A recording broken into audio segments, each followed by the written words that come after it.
Hi అండి అందరికీ. ఇదిగోండి ఈవినింగ్ 5 అయింది. ఇది ఒకటి రాగి జావ వచ్చింది. రాగి జావ చేస్తున్నా. ఇది 500 ml డబ్బా అంటే ఇదండి. 500 ml డబ్బాకి 80 రూపీస్ రాగి జావ.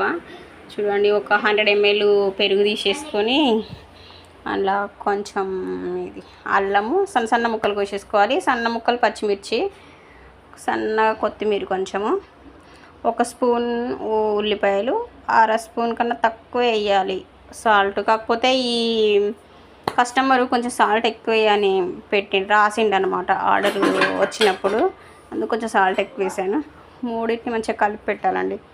కలుపుకొని కొంచెం మంచిగా ఇక రాగి జావ ఉడకబెట్టుకోవాలి. రాగి జావ ఏంటంటే నీళ్ళు ఎక్కువ వేసి ఉడకబెట్టాలండి, ఎందుకంటే అది ఉడకపోతే డైజెస్ట్ కాదు.